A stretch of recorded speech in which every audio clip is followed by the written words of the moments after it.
Sir, I'm Tina Panganiban Perez from GMA. Oh yes, of course. Hello. May we know if you have a running mate and if you're fielding a full slate? And also, sir, you're the third aspirant with the family name of Marcos to file for the presidential elections. Yeah. What do you plan to do about other two candidates, sir? Okay. Well, right now, from the part I filed under Partido Federal ng Pilipinas, and as of now, no one has filed for vice president under PFP.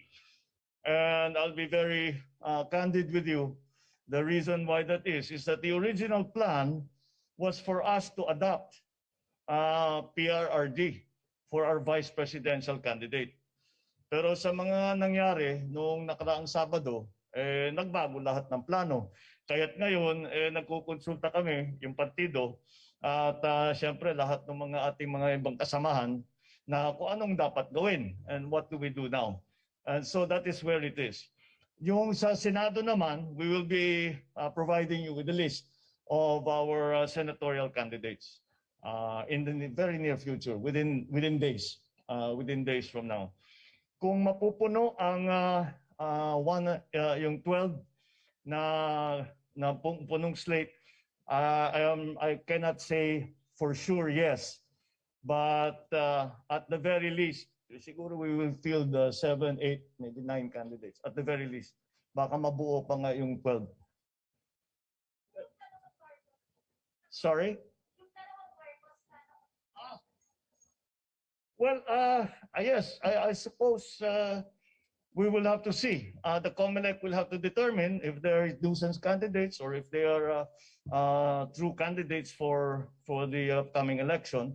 The decision or the determination as to what the status is of the other candidates who filed under the name of Marcos will be dependent on, will really be up to COMELEC. So we will leave it to them to decide on how to handle that situation.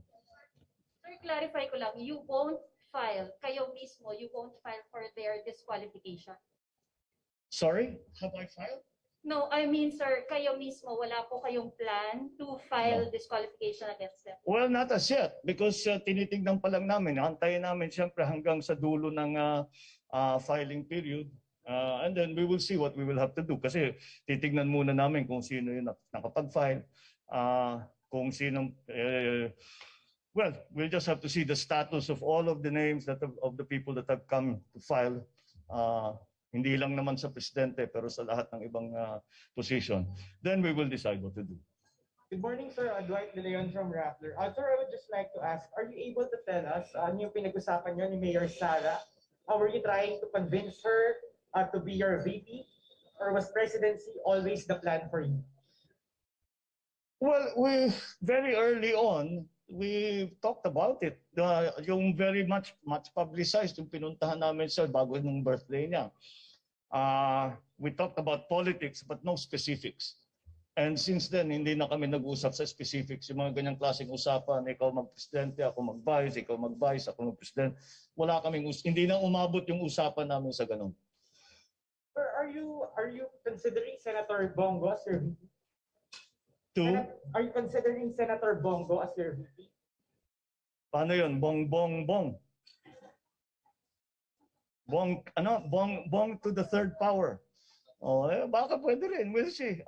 Kaya nga, nagulat, siguro pati kayo, lahat naman tayo nagulat yung mga pangyayari ng Sabado eh. So we still have to determine what the effects of all of that will be, not only on me, but also the rest of the candidates in our party specifically. Yeah. So ano bang mangyayari doon sa motion for reconsideration ninyo for the VP protest? Is that considered withdrawn with your filing of COC? I believe the Miriam doctrine is when you take your oath that you abandon. Rather, it becomes smooth. It becomes smooth. The protest becomes smooth after the election when you have won your position and you take your oath. And last question, and this is from our reporter covering you. Are you willing to accept more media interviews where you can be asked about your father's martial law? I have never refused any interview on any basis whatsoever. I don't know where that's coming from.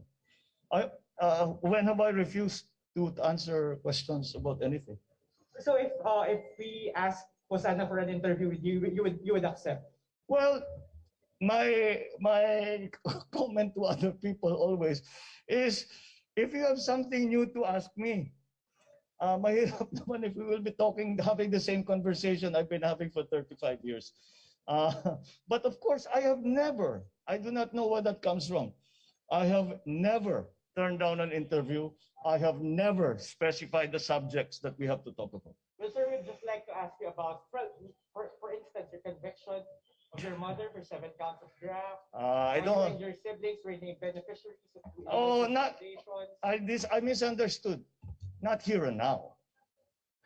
I'm here for filing. Thank you. Thank you. Thank you. Hi, sir. Hello, good morning. Los Baños for TV5. Sir, may we know more details about your talk with Mayor Sara Duterte? Why it quote-unquote collapsed? Bakit hindi na napunta? There were no talks to collapse. I mean, bakit hindi na po nagdetalye na ikaw yung vice, ikaw yung presidente? Because the favorite sport of Filipinos is politics, and everybody was speculating. But the speculations are not necessarily based in fact. Nakita niyo naman ang galaw ni Mayor Inday, so I think that puts paid to all of those speculations.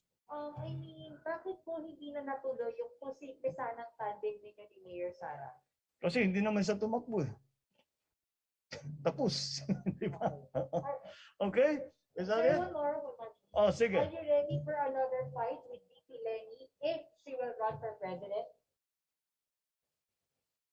No, I do not have any fight with VP Lenny. I'm running for president. I'm not fighting against anyone.